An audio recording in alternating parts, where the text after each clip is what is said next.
sa cellphone para sigurado. Ano, sasamahan naman kita. Pupunta ka doon? Bakit? Hatid kita. Hindi mo kailangan gawin yon. May work ka, baka malilate ka. Hindi mo na ako papasok, Manong. Okay. Sasama si Patpat sa inasalan ni Jason. Si Miss Mian, hindi kakain. Mamaya na lang daw siya. Bakit okay lang si Miss Mia? Hindi pa siya magigising? May sakit siya? Ano gusto pa daw niya magpahinga? Kasi kung may sakit siya, matutulungan mo siya. Nurse aid ka, matutulungan mo yung may sakit.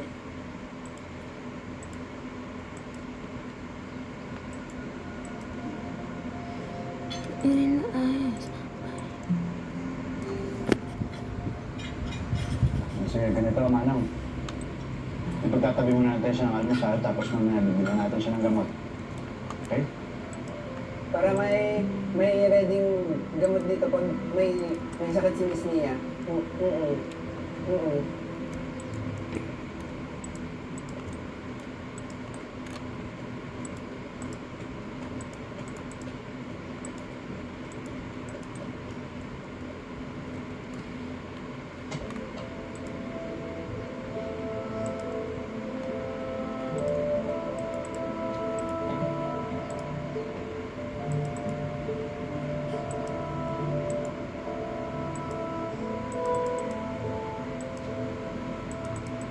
We're still treating her psychosis and depression. Kaya pwede pa rin magpatuloy yung mga delusions niya. Pwede rin dahil sa nangyari, magkaroon ng lucid moments sa LB. Nasa gitna ng kaguluhan ng pag-iisip niya, magkakaroon siya ng mga ilang sandali na malinaw ang pag-iisip. Pero yung sandali na yun can be seconds or minutes. Hindi natin alam kung gaano katagal yun. Tapos babalik siya sa mga delusions niya. Oopsie. Tama. Kaya dapat lalo natin siya bantayan. Yes, Doc. No. Hindi ba dapat tanungin din natin si Mia kung ano bang sinabi niya sa pasyente para makatulong sa evaluation kay LV? Tama. Gusto nga siya makausap eh. Siguro, sinabi ni Mia na patay yung anak ni Elvie. Kasi yun lang naman yung magpapasyak sa kanya eh. Eh bakit naman nasasabihin yun eh? Alam ba niya history ni Elvie? Siguro sinabi ni Patrick sa kanya. Hindi ibig kong sabihin, professional mo si Patrick. Alam niya confidential ang profile ng mga pasyente para ikwento sa iba. Pero Dok, pangalawang beses na na-involve ng Mia sa pasyente. Pangatlo, kung isasama natin yung nangyari sa kanila ng tatay niya. So what do you mean, Doc? Tatanggalin natin si Mia? Palagay ko, dapat muna natin i-suspend ang session ni Mia. Hanggang di na-resolve ang kaso ni LB. At for now, yun na muna. Let's get back to work. June, pogi pala. Pagsabi mo kay Patrick, gusto ko siya makausap, ha? Doc, nagpaalam sa akin si Patrick na mag-leave siya tuloy. Okay. Let's go.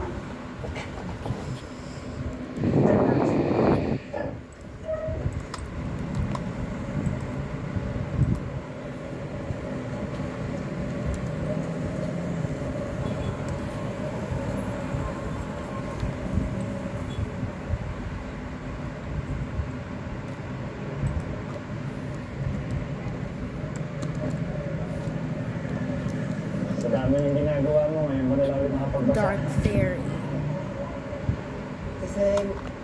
Kasi maraming trabaho si Matmat. Oo. Daig mo pa nga ako eh. Kung mag-resign ka na kaya, Jason. Baka masyado ka nang napapagod.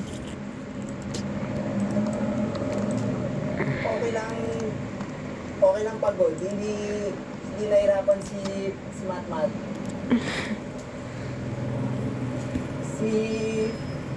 Si Patpat parang pagod. Ako? Kasi pag natutulog si Patpat, nagiinig parang si Jason. Si Jason. Eh, di ba hindi ka nakakatulog pag si Jason nagiinig? Magkaiba ng tunog yung hinig pero magkasing lakas. Sorry naman.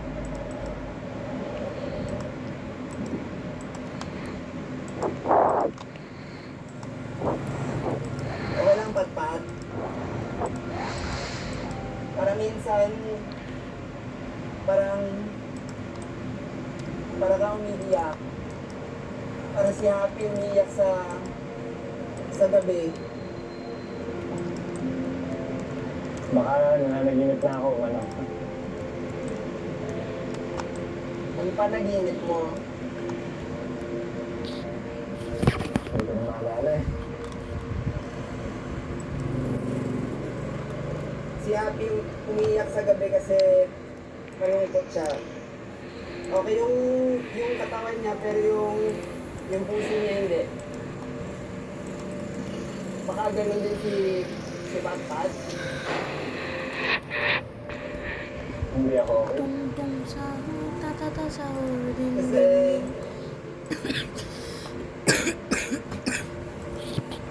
hindi okay yung puso mo. Pag masakit yung katawan natin, umaaray tayo. Pag masakit yung puso natin, umiiyak tayo. Umiiyak ka sa gabi, ibig sabihin, masakit puso mo.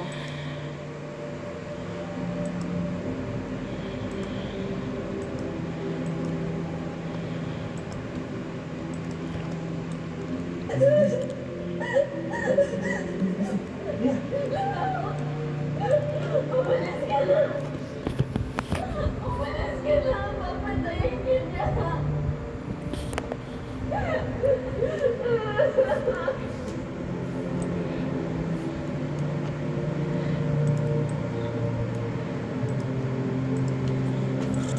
Ganun, manong ah. Sinabi ba talaga ni Happy yun? Umiiyak lang si Happy kasi malungkot. Gusto lang niya ng kaibigan. Gusto lang niya na takbo ng takbo.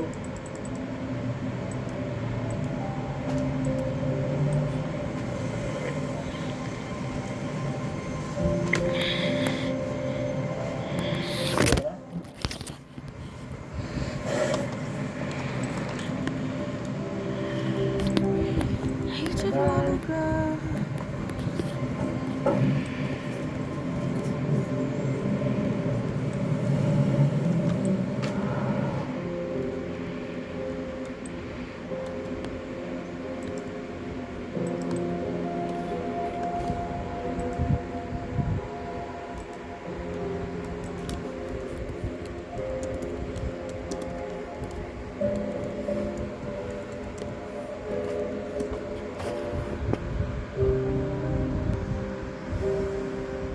Elves.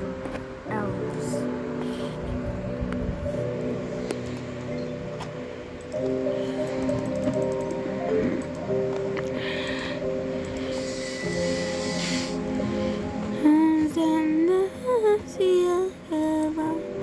Tung tung tung sahur, tatata sahur.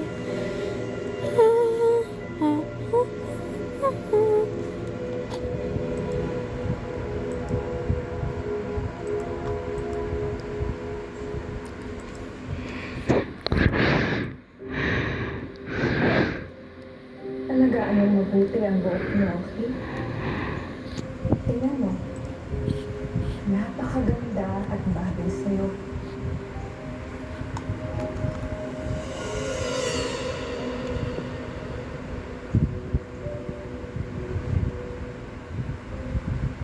Naintindihan mo ba ang sinabi ko? Sumagot ka. Opo, Mama. Hindi ka marunong makinig sa mga sinasabi ko.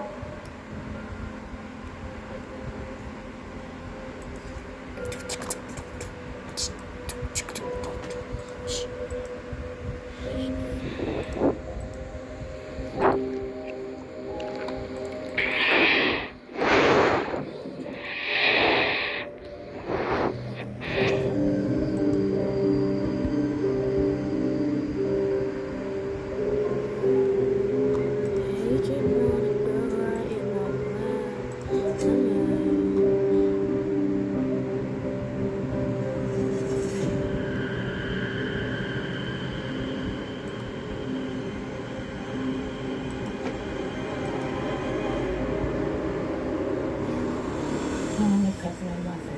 Out of my body. Simula na ba mga kapatid? Importante sa akin, maalis kita dito. Bago masira ang sarili because of the hallucination. Pero hindi na dapat pinipilit yung tao kung ayaw naman sumama sa inyo. Kasi ito yung gagawin parang gano'n. Hindi gumagana ang gamot sa akin. Magamit ang sarili ng akin. Why don't you see it? Wala akong panahon doon. Kaya, If you really like something, you make time for it.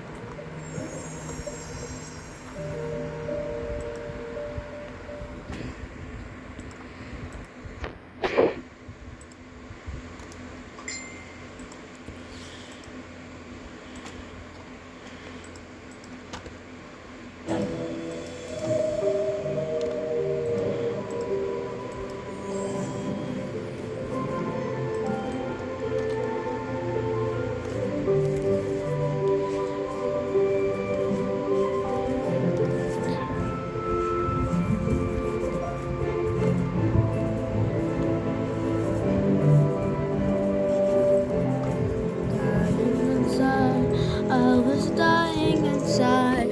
Oopsie. Dying inside, I was dying inside.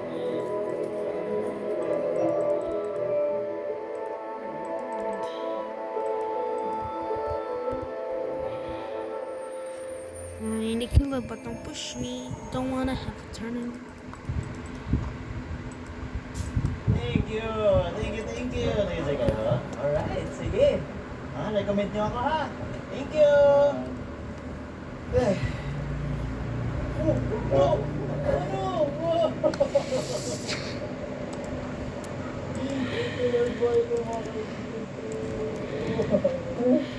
Maraming Jason. Work na tayo. Sige na. Ano to? Uwi ka na sa apartment? Doon pa rin kayo kapag Monday to Friday? Oo! Ano lang? Bakit ganyan, pre? Tingnan mo, maladaan mo ako sa ganito. Ano to? Ang bango ah. Ikaw ganisa. sa kamaris. So, ano mo? I-real talkin lang kita. Kung sakali nakakalimutan mo, ikaw, si Manong, kayo na lang pamilya ko. Okay? Sa tagal kong naulila sa mga magulang ko, kayo magkapatid na lang, tsaka itong negosyo ko importante sa akin. Eh, ganun ka rin naman sa amin ah. Papasalamat niya ako sa'yo kasi kahit di pa ako nakatapos ng pag-aaral, pinagtrabaho mo na ako sa restaurant mo.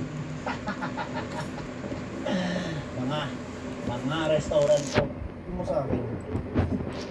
Pero diba yun yung point eh. Malayo na, tsaka lalo lang ang pinagsamahan natin to. Dahil sa nga kami lumipat ng manong, buntot ka ng buntot sa akin. Uy, ang buntot. Di ako buntot. Sinamahan ko kayo, magkaiba yun. Pero, get ko, di ba? Magdadugtong na yung buhay natin to. Tapos nag-aal sa balutan ka lang, hindi ka nagsasabi. Sa balutan naman. Talang na tagang-lipan. Parang yung sakit, ganun kalalim to. Parang friendship over.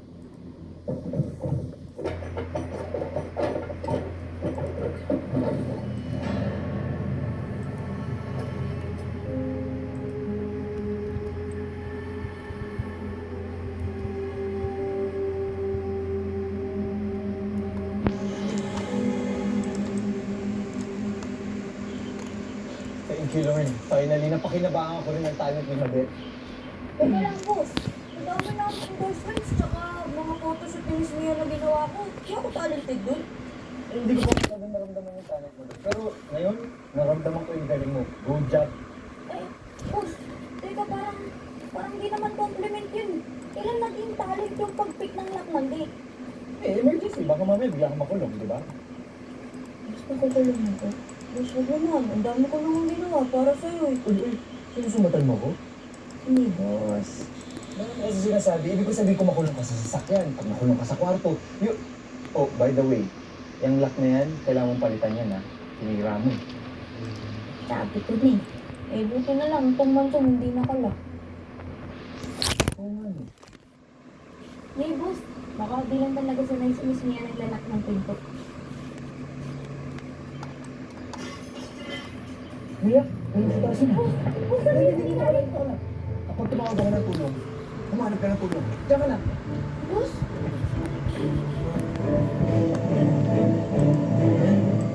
Kaya huwag ka na nga, alis ka tayo. Tumbakin na sa amin. Tatawagan na lang kita mamaya. Uy, to! Ano bala kay mama? To, di ba? Wala ako nang malis. To!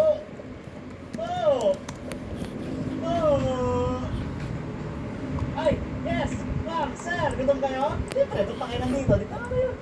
Mia? Mia? Mia? Mia, okay ka lang? Nasugatan ka ba? Mga nagkakalat po sa Tatangalin, katho. mga nagkakalat letter out of my life.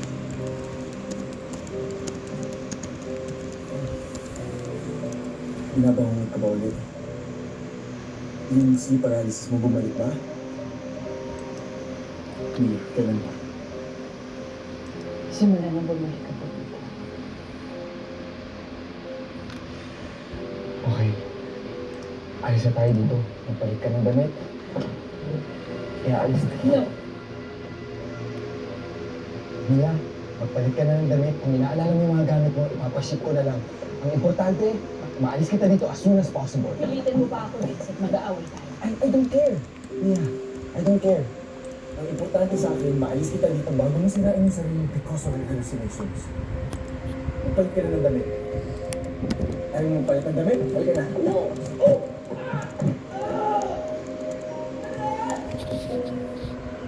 Boss?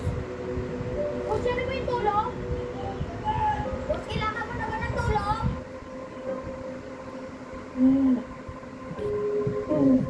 Mia!